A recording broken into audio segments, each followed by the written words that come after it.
चारी अखड़ा की जय, चारी धाम की जय, चारी संप्रदाय की जय, अपना अपना माता पिता की जय, अपना अपना गुरु गोविंद की जय, समले माता की जय। बोल भाई प्रेम से राधे श्याम, बोल प्रेम से भाई राधे श्याम, बोल भाई प्रेम से राधे श्याम। मणि सात गाढ़ी ताई बता भांगे, दुनिया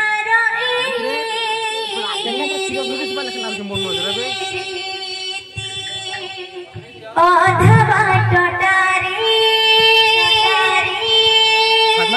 कपसरी गाने तीन हुई राती जीवनटा अभिनय बदलाई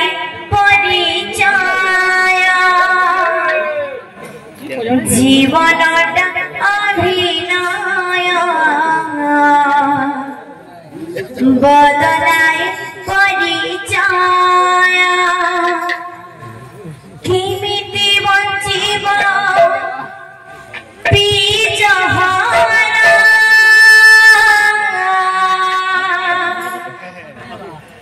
सब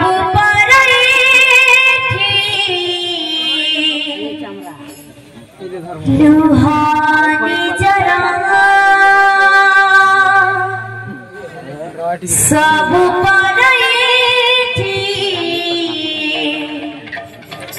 लुहानी जरा सब लुहानी जरा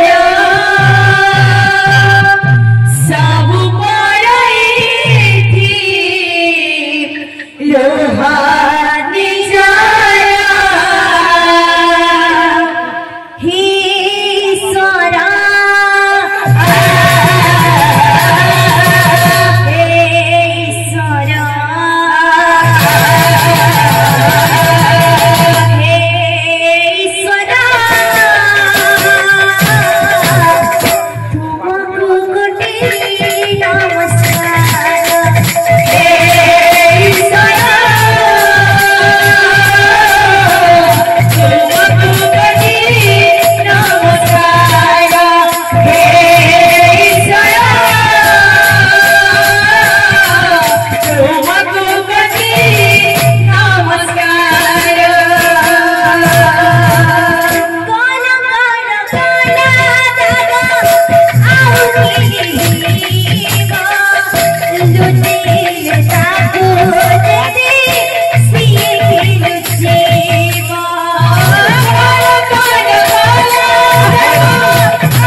जयम